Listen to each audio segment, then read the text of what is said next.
Shalom Israel. First and foremost, I want to say all praises, honor, and glory to Yahweh Bahashem Yahweh Shai. Double honors to the apostles and elders of Great Millstone. Salutations to you brothers throughout the four corners of the earth. Salat. Teaching His truth and righteousness and sincerity to you Israelite foreigners. Come back home to the truth.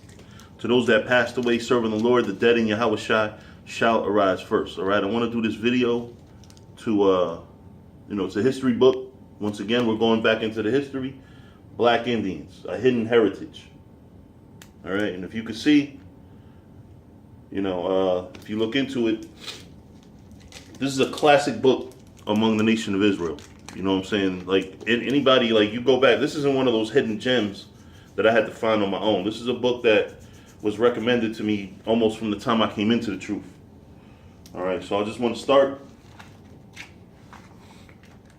All right, this is a quote by Alexis de Tocqueville. I believe it's in a book called Democracy in America, written in 1835. It says, "The European is to other races of mankind what man himself is to the lower animals. He makes them subservient to his use, and then when he cannot subdue, he destroys them." So that's what the so-called white man has been to other races. They've become dominant because the Lord said that they'll live by the sword, and then look what they've done with the sword. They destroy people. Now, reading on, it says, Thomas Jefferson, speaking of Indians, said, "We would never stop pursuing them with war while one remained on the face of the earth." Andrew Jackson, the first great Democrat to reach the White House. Now, going back to what Jefferson said, there still remains Native Americans. So that means that they're still pursuing them with war, right? Because these things that they do to us, the bad food, the GMOs, the cancer-laced foods that they give us, liquor stores on every corner, churches on every block, all those are acts of war to fuck up our mind and to, part of war is to weaken your enemy, right? War isn't always carried out through physical violence right away like that. Sometimes it's act of weakening. Handing out blankets with smallpox, that was an act of war. Right? So it says, Andrew Jackson, the first great Democrat to reach the White House, was first in a long line of candidates to win the presidency, boasting of his Indian fighting skills. He waged a cruel war against Indian men, women, and children. He staunchly defended slavery and, like Jefferson, owned slaves. To save their families, black Indians had to fight off posses and armies launched by these national heroes. So a lot of the people that you look up to as national heroes, like Columbus, Andrew Jackson, George Washington, they was all murderers, man. They used to murder whole tribes of men, women, and children. Now, one major thing that this book points out too, Salat, in the introduction, page 3, the number of Afro-Americans with an Indian ancestor, and of course, when it says Indian, it's talking about Native Americans. I'm just reading the book as is.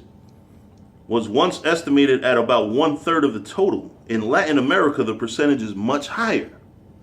So, a lot of the so-called black people that you see, they have Native American or so-called Indian heritage.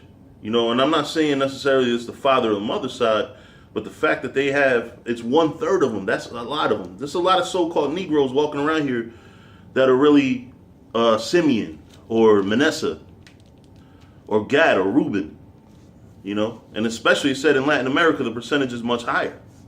So that gives way to the explanation as to why whole tribes were wiped out, but they're still there. You know what I'm saying? Because they didn't die off. All of them ain't die off. They just lived through the Judites that came to repopulate and came in slavery. Now, the main thing that you're going to get out of this book, I'm not going to read everything that's noteworthy in this book. I'm just going to read the most important parts, or what I thought was the most important parts. This book is heavy. Now, this book doesn't say a lot In fact, it says very little to prove that the Native Americans are Israel, but it does prove that a lot of, it proves a lot of the cooperation between the so-called Negroes and Latinos throughout history, or the Negroes and the Native Americans, and it also shows that we had similarities to begin with, and a lot of these motherfuckers that say the so-called Hispanics ain't Israel is going to show you that we're similar, us and the so-called African slaves. Right? So page 7 in the introduction. I have defined black Indians as people who have a dual ancestry, or black people who have lived for some time with Native Americans. When slaves escaped to the woods and joined or began remote communities, they are called by the Spanish term Maroons. All right, so there's another one. Let's see. All right.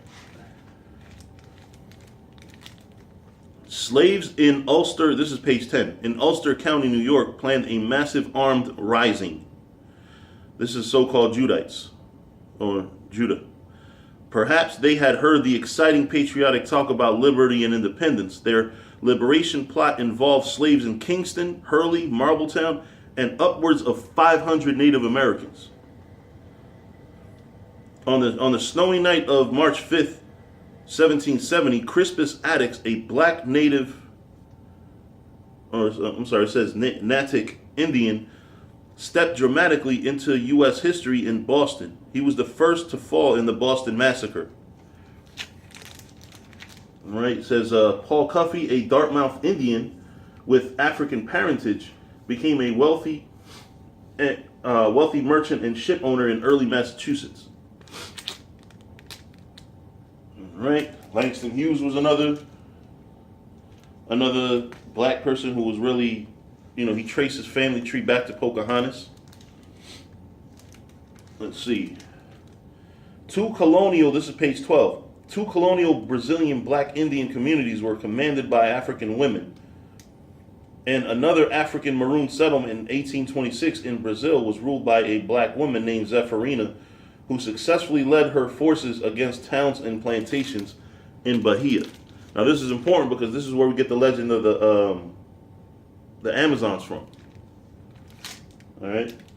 Now here's one, because a lot of the motherfuckers that say that the so-called Hispanics and Native Americans are not Israel, they use as part of their proof or their ploy to attack the so-called Latin tribes, they say that we had slaves too. And this book shows you why Hispanics had slaves, or why Hispanics helped the white man capture slaves.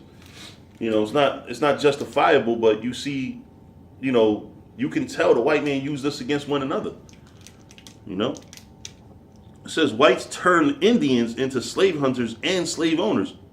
I'm going to read it again. Whites turned Indians into slave hunters and slave owners, and Africans into Indian fighters.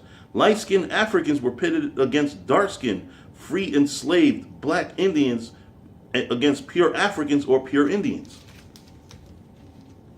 So that goes to show, man, the so-called white man is the damn cancer.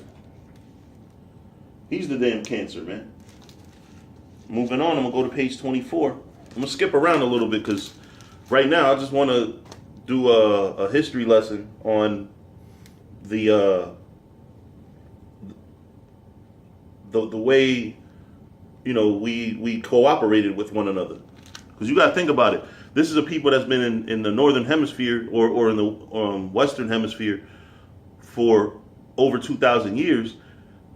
And then you have a people that came here, so-called people that came here and colonized, and then you have the people that they brought as slaves. And it's odd how these two people, like, why did they have to hit it off as opposed to the Native Americans and the white people? Why was it that they actually had a bond with the African so-called slaves that came here? You have to ask that question. Why not the Europeans? All right, it says Europeans wrote that these Indians lived long lives and their old age is robust, while European men dominated the women. Indian women doctors served their people plant juices to cure fevers. So we dealt with the herbs. Some survivors complained that in the midst of their tribulations, Africans began setting fires and Native Americans sided with the slaves and made trouble. In November, a crisis erupted when Africans rebelled and fled to the Indians. All right, this goes to show, man. Why did they flee to us? They felt comfortable coming to us because we're the same people. The Europeans left for home after 5 months, but Africans remained to build their own society with the Native Americans.